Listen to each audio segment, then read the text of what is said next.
Alors, bonsoir la jeunesse africaine, bonsoir les leaders de l'Afrique d'aujourd'hui et de demain. J'espère que vous allez très très bien et quant à moi, je vais super bien. Alors, j'ai vu comme beaucoup de personnes un événement sur la toile, un événement que moi j'ai apprécié. Je ne sais pas si vous l'avez apprécié, mais c'est à vous de me dire dans les commentaires si vous l'avez apprécié ou pas. Mais moi, je l'ai apprécié. J'ai vu un Africain du nom de Tion Nyang. Je ne sais pas si j'ai bien prononcé le nom. Et si ce n'est pas bien prononcé, qu'il veuille m'en excuser le jour où il va voir cette vidéo. Maintenant, si je l'ai bien prononcé, alors c'est bon. Puisque j'ai hâte de rencontrer un jour ce monsieur, j'ai hâte quand même de le voir un jour, parce que c'est très important l'acte qu'il a posé. Et c'est ce que nous souhaitons d'ailleurs, que les Africains aient l'aimabilité de montrer le chemin à d'autres personnes. Et c'est ça le rôle d'un leader. Un leader doit montrer le chemin à d'autres personnes.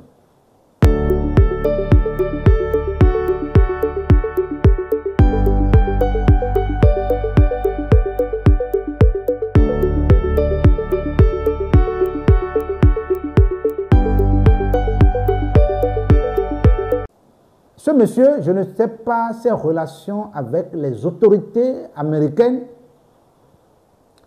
mais je crois que c'est une bonne relation.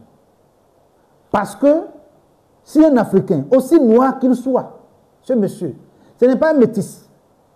Il est noir, peau noire, noir quoi. Noir, pur. S'il a pu réunir d'autres Africains à la Maison Blanche, on a dit la Maison Blanche, c'est-à-dire la maison la plus sécurisée au monde. Et il a rassemblé d'autres Africains sans distinction d'origine pour parler des affaires, pour parler des idées. Waouh!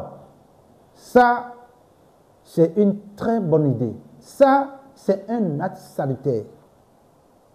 Et ne serait-ce que à partager même l'information qu'il a avec sa jeunesse. Parce que quand tu quittes l'Afrique et ta chute, c'est la Maison Blanche, c'est-à-dire la maison la plus sécurisée au monde. Et tu y restes pendant même quelques heures, mais ça change quelque chose dans ta vie. Beaucoup vont aux États-Unis, mais est-ce qu'ils vont à la Maison Blanche? Même dans leur propre pays, est-ce qu'ils vont même à la présidence de leur pays même? Parce qu'il faut d'abord aller à la présidence de ton pays avant de penser même à aller à la Maison Blanche. Mais ce monsieur a quand même rassemblé d'autres personnes, d'autres Africains, qui ont eu accès à une salle de conférence de la Maison Blanche. Et ils ont discuté entre frères africains. Vraiment, monsieur Tion Nyang, vous avez fait un grand pas. C'est un très grand pas. Et moi, j'ai beaucoup aimé l'acte que vous avez posé. J'ai beaucoup aimé cela. Je suis à Cotonou, moi je suis à Cotonou au Bénin. J'ai beaucoup aimé l'acte. Et que Dieu éveille d'autres personnes. Que Dieu conscientise d'autres Africains, d'autres jeunes Africains qui ont de ces esprits, qui veulent partager l'information, les expériences, les vécus avec la jeunesse. Que Dieu les éveille. Que Dieu donne à d'autres personnes, comme si on prend par exemple le cas de Simon Ouédraogo au Burkina, qui a drastiquement éveillé la conscience de la jeunesse burkinabé et par ricochet de l'Afrique et du monde. Et quand vous le suivez, mais il fait un bon travail, un très bon travail. Et quand vous prenez par exemple Simon le monsieur Philippe Simo, qui fait aussi un travail noble, un travail de rassemblement autour de l'Afrique, de tous ceux qui sont à l'étranger, autour de l'Afrique, pour qu'ensemble, l'Afrique, qu'on bâtisse l'Afrique. Mais c'est salutaire. Vous prenez par exemple Yves Bragbo, je ne sais pas comment, c'est un Ivoirien, je ne sais pas si j'ai bien prononcé le nom aussi, mais je retiens quand même qu'il y a Yves dedans. Mais qui fait aussi un travail formidable. C'est des youtubeurs qui font un travail formidable pour conscientiser la jeunesse, pour ramener la jeunesse, pour motiver la jeunesse. Et il y en a plein. Vous prenez par exemple Stéphanie Mbida, qui fait aussi un travail extraordinaire. Il y en a plein. Il y en a plein. Hein. On ne peut pas citer tous les noms. On ne peut pas citer tous les noms. Mais je sais qu'il y en a plein. Et vous allez beaucoup m'excuser si je n'ai pas pu citer votre nom. Mais vous faites un travail formidable sur le continent. Un travail formidable. Si tous les pasteurs, à chaque niveau de leur église, de leur ministère, arrivent à conscientiser la jeunesse, si ne serait-ce que entreprendre même vendre un bic, ils vendront des conteneurs de bic demain. Si chaque pasteur peut motiver la jeunesse de son église à s'associer autour de l'eau, à vendre ne serait-ce que de l'eau, demain, ces jeunes peuvent vendre des citernes d'eau.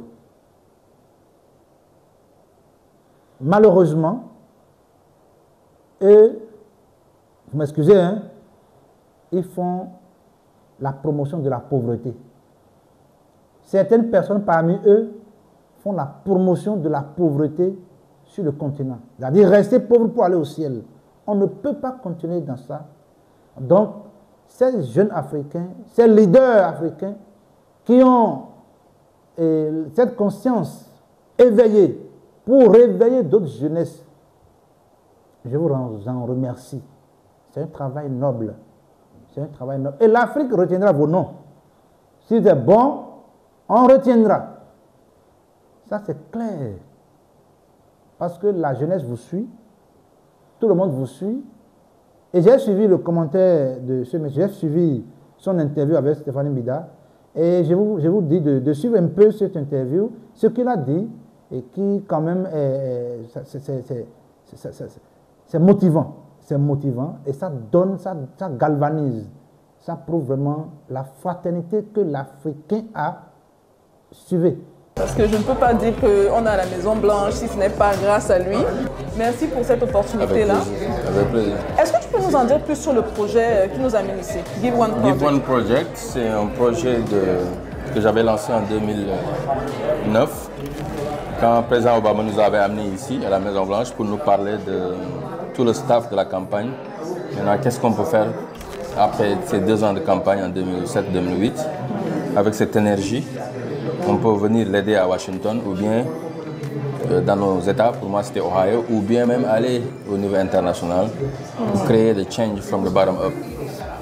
Et ces changements qu'on avait besoin, cette hope, d'espoir, j'en avais beaucoup et moi je pensais à ces milliers de jeunes qui n'ont pas accès dans des institutions comme ça que j'ai aujourd'hui.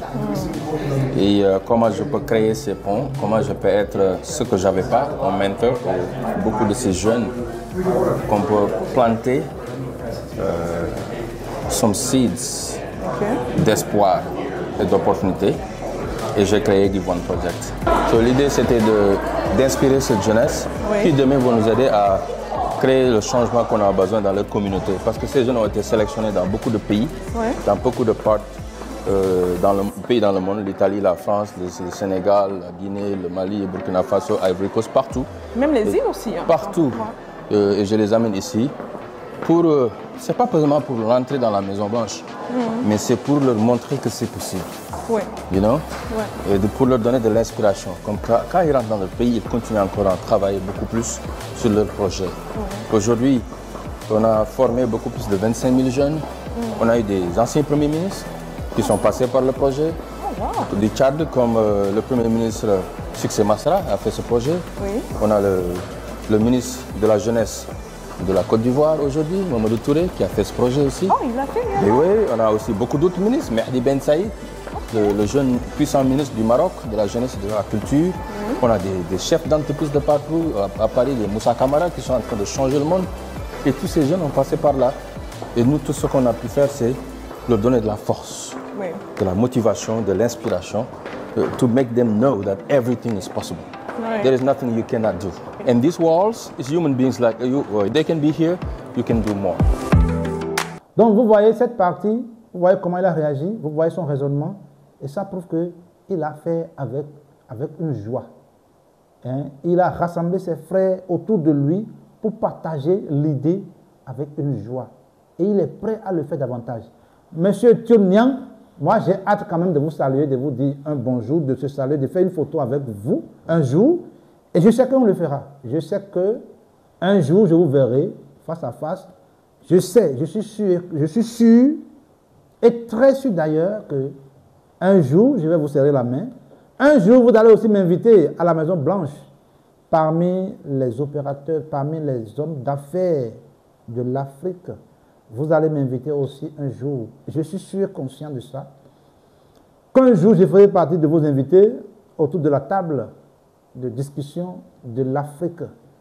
J'ai hâte de ça et je sais que je le ferai. C'est ça la pensée magique. C'est ça ce qui est magique dans la chose.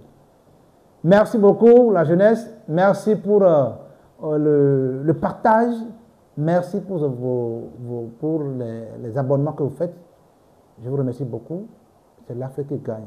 C'était mon message. Ciao.